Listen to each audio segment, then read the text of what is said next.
ભારત માતા કી આજે રવિ કૃષિ મહોત્સવનું આયોજન આપણા તાલુકામાં થયું છે। છેલ્લા 2005 થી આ કાર્યક્રમ સતત રાજ્ય સરકાર દ્વારા ચાલી રહ્યો છે। તો આજે રવિ મહોત્સવમાં માનનીય નાયબ કલેક્ટર સાહેબ, સરકારી અધિકારી, જિલ્લા પંચાયત, તાલુકા પંચાયતના સદસ્ય તથા મારા વાલા ખેડૂત ભાઈઓ તથા બહેનો અને અધિકારીગણ, સૌથી સુભાષ પાલેકર ખેતી કરું છું, ગાય આધારિત ઘણો પસાર પણ કર્યો છે। મને રાજ્ય સરકારના જે આપણા ગવર્નર આચાર્ય દેવવ્રતે 3 વખત એવોર્ડ આપેલો છે અને જેને એક ગાયથી 30 એકર ખેતી થઈ શકે એના અમારા રાષ્ટ્રપતિએ પદ્મશ્રીનો એવોર્ડ આપેલો, એવા ગુરુજીનો હું શિષ્ય છું। અને મેં હરેક ગુજરાતના હરેક ક્ષેત્રમાં મેં શિબિરો સુભાષ પાલેકરનું કર્યું છે।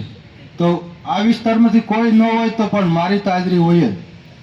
તો મારે ખેડૂત ભાઈઓને એક જ કહેવાનું છે કે આપણે ગાય આધારિત ખેતી અપનાવી। આજે રાજ્ય સરકાર ને કેન્દ્ર સરકાર જે બોલે છે, આપણા હિત માટે બોલે છે, આપણા કલ્યાણ માટે બોલે છે, પ્રકૃતિ માટે બોલે છે, ગાય માટે બોલે છે, તો આપણે પણ સમજવું જોઈએ કે આપણે કઈ ખેતી કરવી જોઈએ।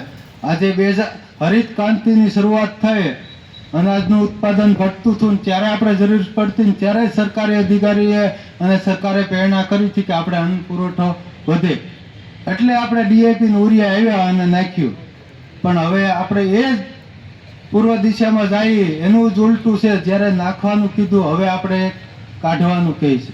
તો આપણે એ સ્થાનમાં સમજી જવાય અને ગાય આધારિત ખેતી અપનાવાય। એક ગાયથી 30 એકર ખેતી થાય, બરોબર। હું મારું રહેવાનું રામપરા 2 ભાઈને તો એવું કહે કે મેં કીધું હું શિબિર કરીને આવ્યો છું, બધું હું બનાવીશ, અર્કો બનાવીશ, નિમાસ્ત્ર, અગ્નિસ્ત્ર, બ્રહ્માસ્ત્ર, જીવામૃત બનાવીશ, ઘનજીવામૃત બનાવીશ। આ સુભાષ પાલેકરના 5 આયામો એ અહીં આપણે ડેમો રાખેલો છે, જોઈ લેજો। એ માટે તો મેં